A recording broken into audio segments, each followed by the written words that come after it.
how we approach every single poker spot. Step one is we need to understand the GTO solution, because the GTO solution is our baseline. When we know the GTO solution, we need to know how our opponent is playing. Where is our opponent deviating from this GTO solution? When we know how our opponent is deviating, step three is how do we actually exploit this deviation? Just a couple weeks ago, before GTO Wizard launched the node locking and like the preflop AI, mainly I used GTO Wizard for step one, and it was just the most convenient tool ever for trying to understand the GTO solution. These are the tools that you can use for every of these three steps. So for the GTO part, I always love to use the GTO browser. It's super convenient, it's fast, and you can just browse pre-flop, post-flop, and everything you need within seconds. For the deviation part, GTO Wizard, at least at the moment, can't really help us too much, right? So we need like reads, or we need to use our heart at the table. You see the stats, and when someone is deviating very hard from the stats, you see it immediately, and then you can go to step three and try to exploit it. 4.3, I'm still like super excited, like a little kid, especially about the preflop AI. Now you can do a lot of these things that took weeks, really weeks before, you can now do within seconds. Even though we have these two, we still need to apply experience and logic. And what we are going to do today is making it very, very practical. So we'll take an example and then we'll apply all three steps to this example. We'll make it very simple, but still very, very effective. So that's the situation. We are heads up in a small blind and we are 8 big blinds deep. Our opponent is unknown. Now we go to step one, trying to understand the GTO solution. So here on the left side, you see the strategy for the small blind. And on the right side, you see basically the ISO strategy from our opponent. The heads of small blind is playing around 77% VPIP. Over 9 big blinds, we're still playing around 90% of the hands. But like under 9, we start cutting a couple of hands. And we have some kind of like polar limping strategy. So we are limping our top range that has very good playability. And then we try to balance it with the hands that are kind of indifferent to folding, and also hands that are like kind of different to open jamming or limping. However, when we limp, this is how our opponent should play. This is quite aggressive. In game, if someone is isolating 51%, it feels as if he's isolating like always, okay? Especially like Barriers is quite huge. Someone who is isolating 50%, if you're just playing 10 hands with him, it might be that he's isolating you like 7 out of 10 times. But this is like GTO. Even though your opponent is isolating around 51% of the time, we should still play very, very loose and have a 77% VPIP. That's for the GTO part. We can explore it a little bit more. What I wanted to show you is the compare AV feature here. I'll open it up here. So here you see you can go to compare AV. It can be quite useful. Just for a little bit of understanding the why the solver is doing something. The problem is we can't ask him, right? We can ask the solver. So we always need to make assumptions. This compare AV feature is helping us a little bit to make better assumptions. And what I like to do here is try to find things that have clear intentions. Okay, so for example, here the compare AV feature, you compare two options. Yeah, you compare two options. Here, for example, I can compare the call to an all-in, and then you see these yellow hands. They have clear intentions to call instead of going all-in, right? And the red hands have a clear intention to go all-in instead of calling. So in other words, these have way higher EV, or like a little bit higher EV in open jamming than limping. And these hands have higher EV in limping than open jamming. And here, for example, sometimes you need to compare with not only with raise all in, but maybe also with raise 2. But raise 2 is not an option here. It's like 0. So we don't really want to raise. There are no hands. That's actually a good example.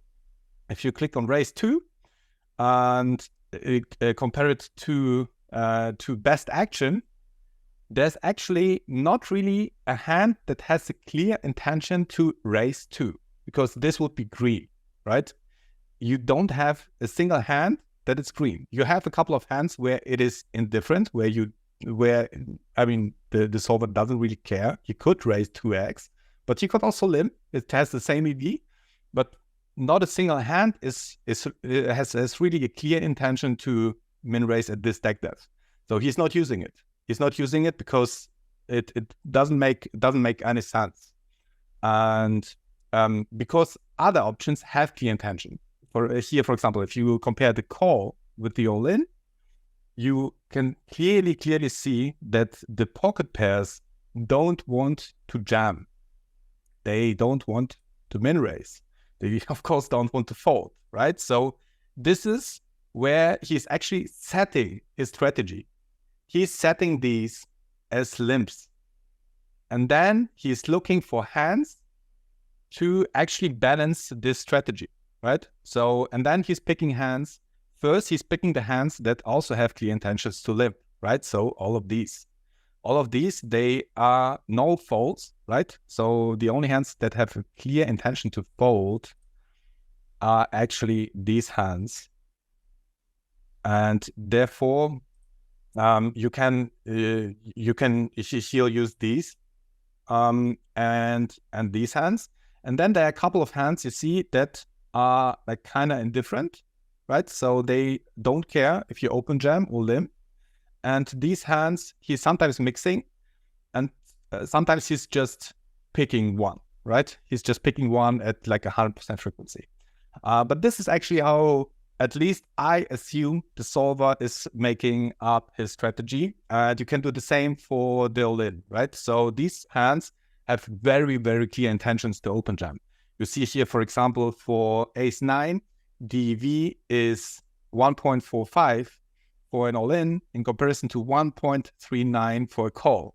If you're using a solver like quite often, then you will know that this is like a huge difference, right? So everything that is like bigger than 0.02, 0.03, it's already like quite a clear intention. I hope this makes the strategy a little bit clearer.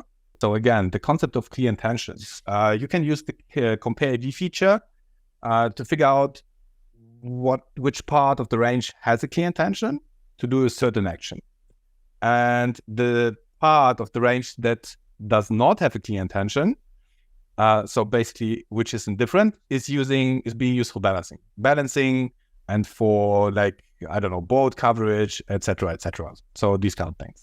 So basically now we understand how we should play GTO-wise. Now I want to ask you a question. So we are coming to step 2. How is villain deviating? And we are facing an unknown opponent, right?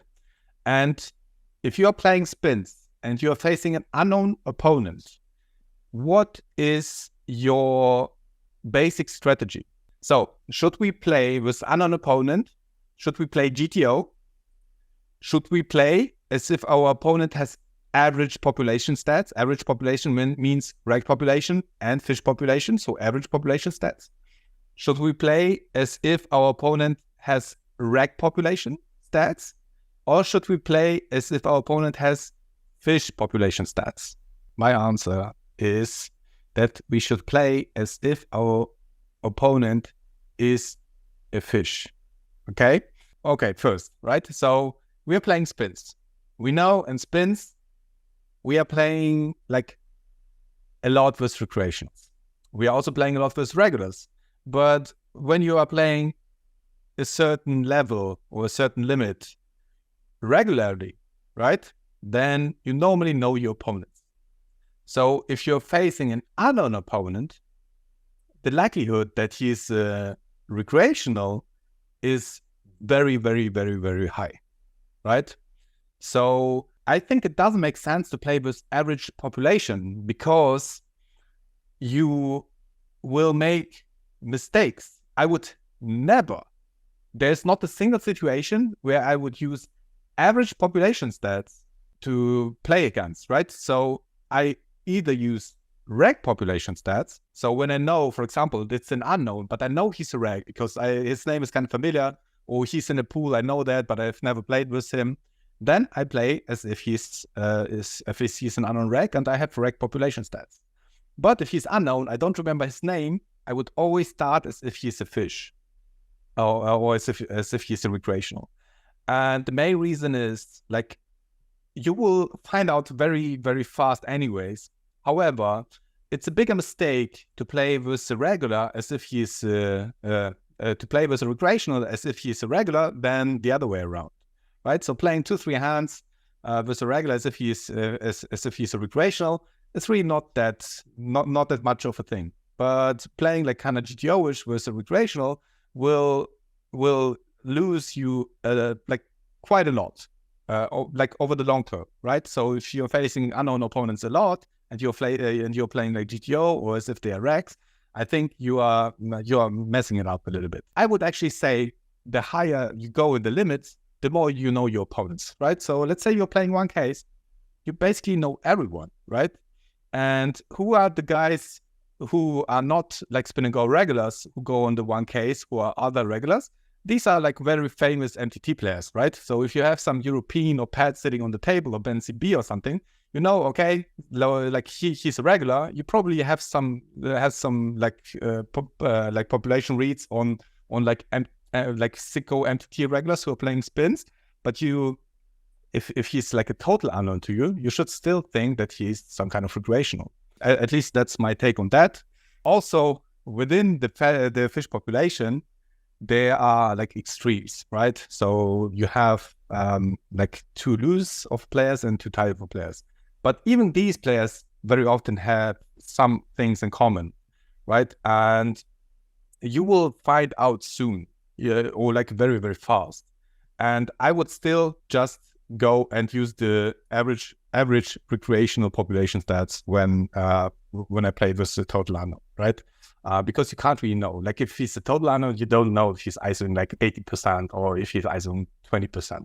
But on average, if you have like, for example, a low ISO of like 30% instead of 50%, then you know that very, very likely you have probably like 80% of players who are playing at around like 25 to 40% ISO, and then maybe 20% who have like higher ISO who will like pump up the number a little bit in the other direction.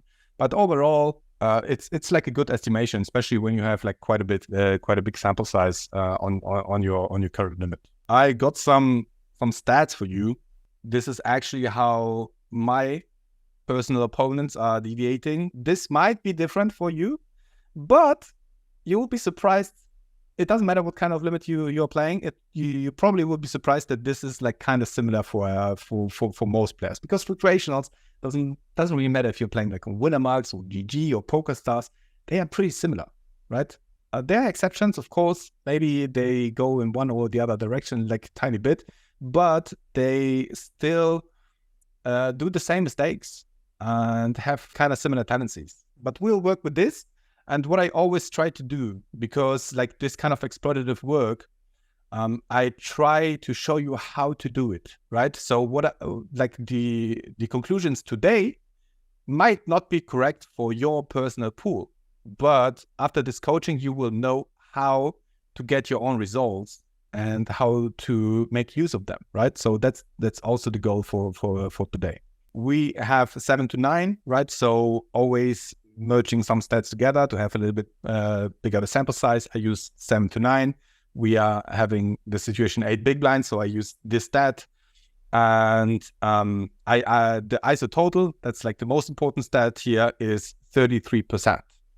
And we saw it we talked about it, that the GTO ISO is 51%.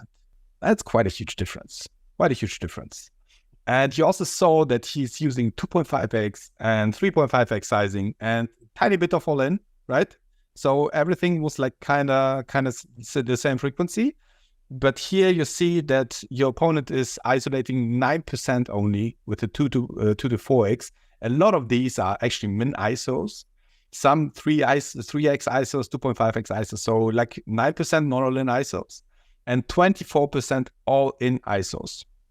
And this we can just neglect the 4x plus. So that's just like 1%. So like overall, this is very, very, very, very tight. Yeah, you see it here, ISO approximately 33%. And fault whistle then, we can't only take a look at the ISO, we might also, after that, take a look at the fault whistle then, because maybe our opponent's also overfolding a ton whistle in and we should just go in any two or something like that, right? So this might be possible as well. So I like to take this stat into consideration as well. Okay, let's try to keep these in mind for the post flop, because we should also, even though we are trying to make pre-flop adaptations, we should take post-flop play into account as well. For the post-flop, it's our opponent's donk, or my opponent's donk in limp pots, so big blind limp pots, in around 23% of the time, fold to c-bet in around 58% of the time. GTO fold with c-bet here would be around 40% of the time, plus minus, okay? And donk would be around, I don't know, 3% or something. And the donk is actually even good because donks for recreations are very, very defined. Very often, I mean, it depends a little bit on the board structure, but very often it's like bottom pairs, mid pairs, draws, some top pairs, but very often it is some like middling strong hand, and relatively rarely air, with some exceptions on very dry board structures. There you have a little bit more air. But overall, that's why they have such a high fold with c-bet, because they put a lot of their check calls and check raises into the donk, and therefore the check will be kind of weak, right? So we keep that in mind because this will be very, very important for the conclusion. Back in the days when I tried to do this, it took me a lot of time because you needed to write scripts. You needed to give ranges. You needed to do a lot of things. Then you needed to get a server. Then you needed to run it. Then it ran for a week. Then you get the results and think, what the fuck? Because I made a small mistake, everything was just like, it's gone. Like waste of time, waste of money, waste of energy.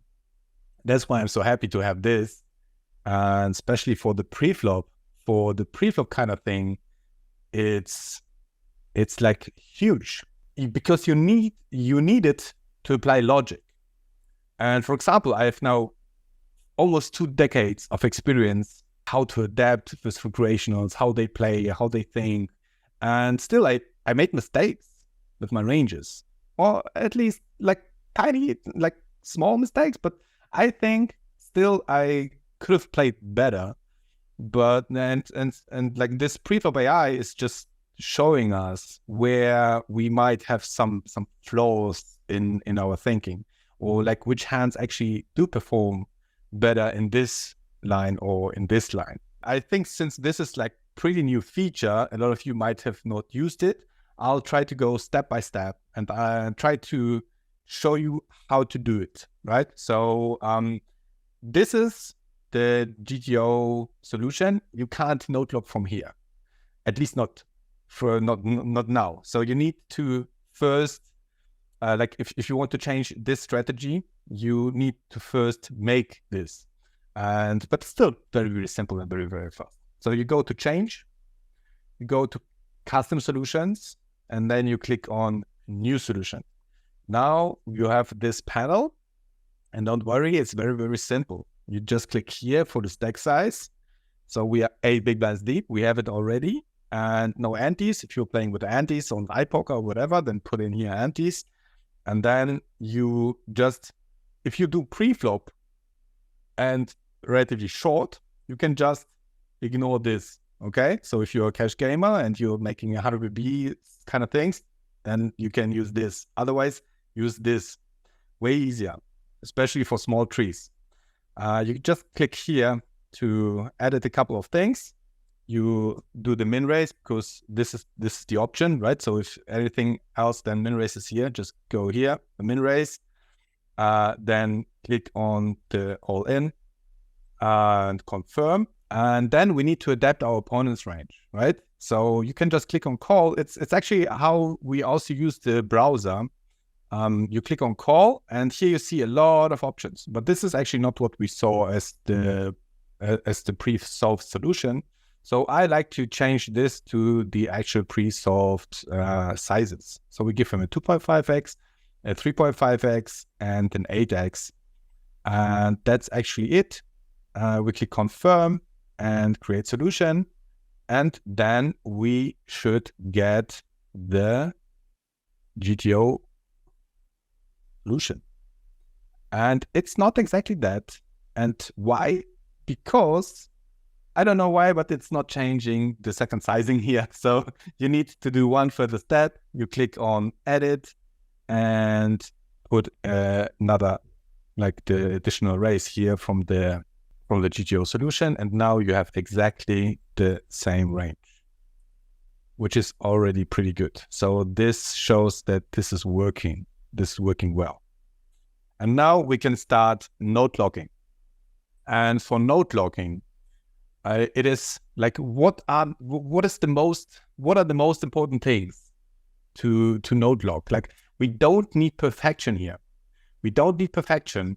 The most important thing are that these frequencies here kind of correct, right? So actually we are at the wrong tree because we need to node log our opponent's solution here, right? So here we have 49% check. That means that we have 51% ISO, right? 51% ISO. But our opponent is only isolating 33% of the time, and therefore checking back 67% of the time. So we need to change that. So for recreationals, it's sometimes kind of tricky because they are sometimes playing super randomly, right? So it's not that they are playing a logical range, like a top-heavy or merge range or polarized range or whatever. They're just playing a random range, right? A random range with some tendencies to be like kind of strong, but then sometimes you see some like brain farts in there, right? So I try to simulate it a little bit. So I like to actually go put 100 here and cut all of these first, like cut all of these like bottomish hands. You don't see monolith ISOs from recreations too much. I'll add a couple later, just to make it like a clean canvas for our strategy that we want to do. And then we saw, so you have here 66%. This would be already more realistic range than the GTO range, right? So we are kind of near, but we should still adapt it a little bit because like the Northern haven't been so big. Like they were going in a lot, and this is like too good of a range. Like it has to be a little bit worse. And therefore I'll put a little bit of randomness in here. So maybe what recreations love to do is sometimes just like checking a couple of like A6 offs at like 8 big blinds, where regulars would like isojam all the time. They might just sometimes check back. I sometimes see like checkbacks with a hand like 5s, and you see like why am I doing like 100% A6 off? I mean, it doesn't really matter. This is just putting in randomness in here, right? So it doesn't matter if you put like 50% A6 and 50% A7 or just 100% A6, and therefore we put in a little bit of randomness here and there. Okay, my question to you now, without the poll, what do you think when our opponent is now isolating around 20% less? What should be our adaptation? What is our exploit? What do we want to do? So for me, it was like a couple of things were unexpected. First, I thought this would be 0. I thought 30% ISO, that's like insane, right? It's like 20% under it. We are still folding these. Second surprise for me was these hands. And this is one of the things I basically never did with unknown population, is open jamming these. I always put these into my limping range, always. I'm still not saying that we should actually open jam them, but I'm still surprised that the solver, even though our opponent is not isolating, that he's not putting these into a limp. This was a positive surprise because this is something I'm doing my whole life. Like, this is not open jamming these hands. right? So here, these hands should be open jams, and especially these ones here, they should be open jam. I mean, 6-5 not, but these hands are open jams very often, and these are just now limps. So he's going to limp these. Another thing I like to do as well is just open jamming these hands, right? So this is what he's doing. He's not limping them anymore. He's only limping hands that have very, very good playability post-flop. So these hands, why are these hands so good to limp? These hands are like these hands, why are they so good to limp? And it says, I mean, same for these. Why? Because when we call, we are dominating all of these hands, right? We are dominating all of them. We hit the top pair, they hit the top pair, we stack them. And here as well, right? So we hit the top pair, they hit the top pair, we stack them. So we are getting a lot of positive setups with these kind of hands. They have very good playability. They flop well. They don't fold a lot with dongs, etc., etc., etc. So these hands are still want to limp. Min raise, actually, the problem with min raise is, look at these weird results. And this is because it's at 0% frequency, right? So these are just like random whatever. Like this, it isn't even solved basically, because we are not using it at 0%. Maybe if we added this here with some node locking, it might give us some min raises. I'm not 100% sure about that, to be honest. But let's not focus on that. I think the exploits are quite clear, that we want to open jam these ace axes. Like these ace axes, for example, like in comparison to these hands, I said when we hit the top pair, we are stacking our opponent. But now with the ace x, even though I gave him a couple of checkbacks with the ace x, it's still kind of rare, right? So when we both hit the top pair ace x, well, I mean that's not happening. So if we hit the ace, we are not getting a payoff from our opponent, right? At least not too not too well. So the solver is just using it and is basically ISO jamming these hands. These are again the results. Just to have a little bit of an overview. PPIP is going up, so no folds. Limp is going up. Like the all-in is actually the same almost, but it's a different range, right? It's like a stronger range. We are jamming these hands. So we are putting a couple of suited hands into the jam. Further considerations. First, you said it, like a lot of you said it already. Villains post-flop tendencies. Very important. Because when we node lock, our opponent in the in the node lock solution in the GTO Wizard browser then is still playing perfect post flop after that, right? So I don't know. There's like, who is the best player in the world? I don't know. Like Sido is sitting there, right, in the big blind, and he's getting a weird range. But after that, he's playing perfect. So this is not happening. This is not the reality. So we need to take our opponent's tendencies into account as well. We saw they are overfolding a lot to c-bets. And the main reason for that is they are donking. They are donking very defined range. We have way more information than our opponent. He's giving us the infos we need, right? He's donking. We know, okay, he has strong hand, we fold. He's limping, okay, we can bluff, right? So it's very, very easy to play. And therefore, we should take this into account for sure. Second, very important point, and this one, a lot of even high stakes regulars are missing a lot. And that's why a lot of high stakes regulars actually have pretty poor EV with recreationals. And that's not taking future EV into account. And even with 8 big blinds, even with 6 big blinds or 5 big blinds, you have a little bit of future EV, right? And especially at 8 big blinds, it is important how often you will actually bust, right? And if you go all in, let's say with a 6-4 suited, you're getting called in around 40% of the time. And with bust, I mean, the game is over, right? Doesn't mean if you win or lose. If you have the same stack depth, let's say you both have a big blind, and the game is basically over, and you don't have any future EV, even if you win the hand. I mean, with future EV, I mean the chips you can actually, like the EV chips, you can actually win in the future. Yeah, you need to take this into account as well, like your edge, because you are making a certain amount of chips per hand, and you need to take these into account. And now let's try to take everything into account. So I pop up the GTO solver again because I think I can explain here a little bit better.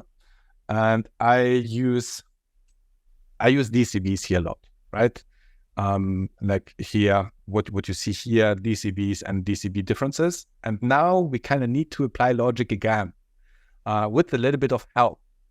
So I think first adaptation I would make is, I think we can easily get away with playing 100% of hands still. The V difference, like here you see, for example, 6 deuce off is making minus 0.04 versus perfectly playing opponent post flop. If our opponent is overfolding so much for c-bets, and especially if you are good at population tendencies, you can be very good. For example, 58% is just an average. If you are good and have a lot of knowledge about the population tendencies, you might know that he is probably holding like 65% on certain board structures and maybe only 45% on others. Then you might c-bet less on the bad board structures and c-bet more often on the good board structures. This gives you even more of an edge. And therefore, I think we can easily make it up, play 100% of hands. Second point is these hands. I'm still not 100% convinced that these hands are better open jams, but I will definitely make some calculations, right? Some EV calculations, maybe because I sometimes open jam these, and maybe they are outperforming as well by a huge margin.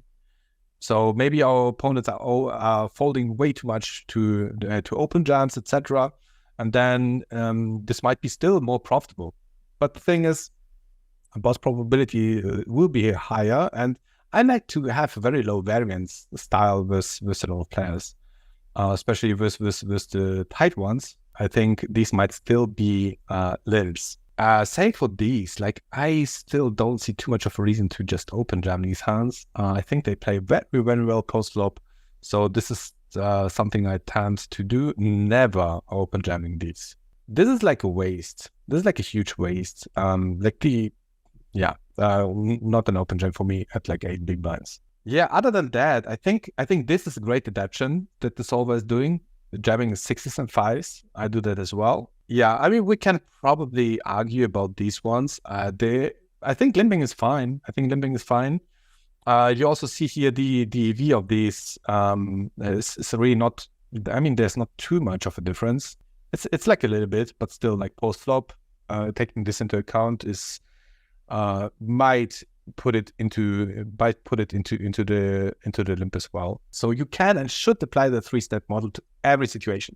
And I mean, really every situation. It can be, I like to call them like wide angle spots. So the whole strategies, what's my frequency, c-bet frequency, etc.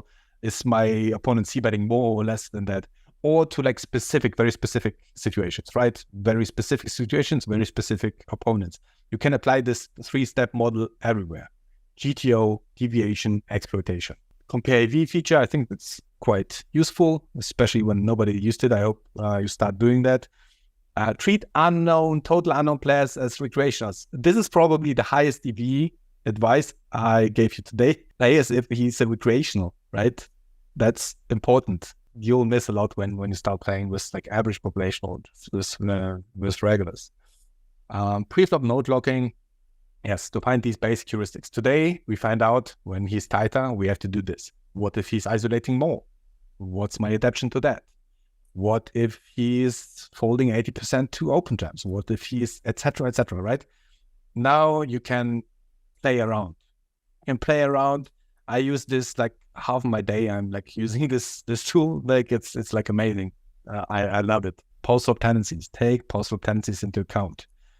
You need to apply logic. Right? There's no way around, at least not for now. At some point, you might go and say, okay, this player is a little bit more of a calling station, and then the solver might take this into account. But this is not here yet. And future AV. Future AV plays a big role with recreation players. Don't neglect that. If you like the session and want to know more, then feel free to join next week's GTO Wizard Coaching. Other than that, you can also test us out. Or join our Discord. We have like 8 videos totally for free. Like coaching videos, educate. So 100% free. Check out our membership options. Other than that, thanks for being here. I really enjoyed this coaching. It was awesome. And very excited about future coachings. Hope to see you all there again. Thanks for watching.